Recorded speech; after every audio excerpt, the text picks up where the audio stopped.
नमस्कार, news capital express देख रहे हैं आप। मैं हूं आपके साथ गुंजन। भोपाल से खबर है जहां पर पूर्व मंत्री सज्जन सिंह ने प्रेस कॉन्फ्रेंस की है। एग्जिट पोल को लेकर सज्जन सिंह वर्मा ने बड़ा बयान दिया। कहा कि एग्जिट पोल है या प्रीपेड पोल है। सभी आदरणीय साथियों का मैं कांग्रेस के इस सभागृह में स्वागत करता हूं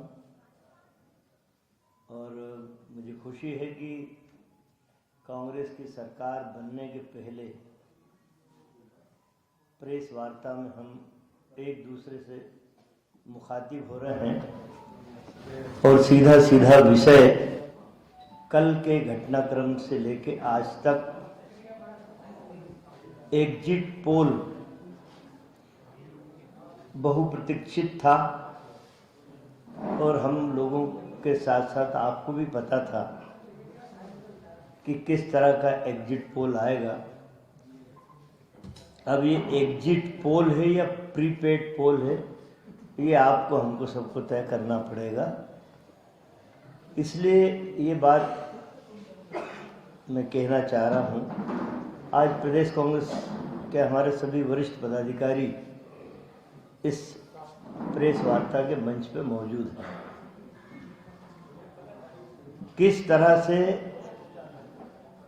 कुछ मीडिया घरानों को,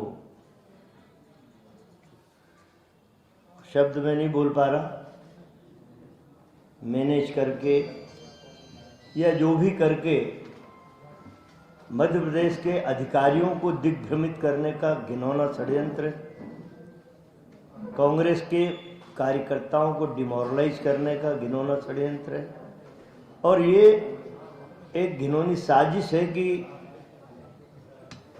एक दो दिन बाद जब काउंटिंग होकर रिजल्ट आएगा, उसके पहले अधिकारियों को इतना दिग्भ्रमित कर दो, डरा दो कि सुन लो भाई, हमारी सरकार बन रही है, होश में रहना। अघोषित बोलने या पर्दे के पीछे इस तरह की जो भावनाएं निकल के आई हैं भारतीय जनता पार्टी की सरकार की, वो स्पष्ट परिलक्षित हो रही हैं।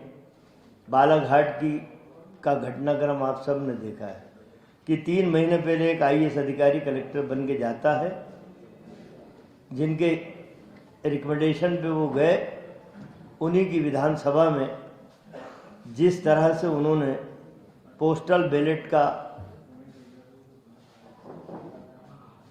मैं ये कहूँ कि एक तरह से परिणाम को प्रभावित करने का काम उन्होंने वहाँ पे किया। चुनाव आयोग पे भी मैं आरोप लगाता हूँ कि सीधे सीधे एक कलेक्टर उस जिले का रिटर्निंग ऑफिसर होता है। आप तहसीलदार को सस्पेंड कर रहे हो, SDM को सस्पेंड कर रहे हो, उस कलेक्टर को सस्पेंड क्यों नहीं कर रहे हो? रिटर्निंग ऑफिसर वो होता है, उसकी बिना इजाज़त के पत्ता भी नहीं हिलता। लेकिन चूंकि उस कलेक्टर ने भारतीय जनता पार्टी की वफादारी की और परिणाम को भाजपा के पक्ष में लाने का घिनौना, देखिए, जब मैंने अभी आपसे कहा चुनाव आयोग के बारे में कि एक तहसीलदार को सस्पेंड कर देते हैं, SDM को सस्पेंड कर देते हैं, सीधा उत्तरदायी उस बालाघाट जिले का कलेक्टर है। आप स्टेप बाय स्टेप चल के मसले को नॉर्मलाइज करने की कोशिश कर रहे हैं, तो अब आप कैसे उम्मीद करेंगे? क्या दिगनी विधानसभा मुरैना की, वहाँ गोलियां नहीं चली क्या? इंदौर में तलवारें नहीं चली क्या?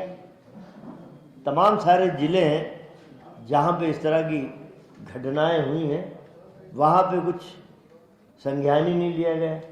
अब एक अलग ढंग से अब सरकार 3 तारीख को पता चल जाएगा, सरकार बन रही है और कांग्रेस की बनेगी। डंकी की चोट पे मैं मध्य प्रदेश कांग्रेस कमेटी के इस प्लेटफॉर्म पे बैठ के बोल रहा हूँ, सरकार बनेगी, दमदारी से बनेगी। और अब जो बिकने वाले विधायक थे, उस जमाने में बिक गए, वो विधायक नहीं थे, वो बंधुआ मजदूर थे। राजा महाराजा के कोई गाय चराता था, कोई उनकी कार चलाता था, कांग्रेस के नाम पर उनको टिकट दे दी गई थी, कांग्रेस के प्लेटफॉर्म पे जीत के आए थे। अब वैसी स्थिति नहीं है, बहुत मजबूत और दमदार सरकार है।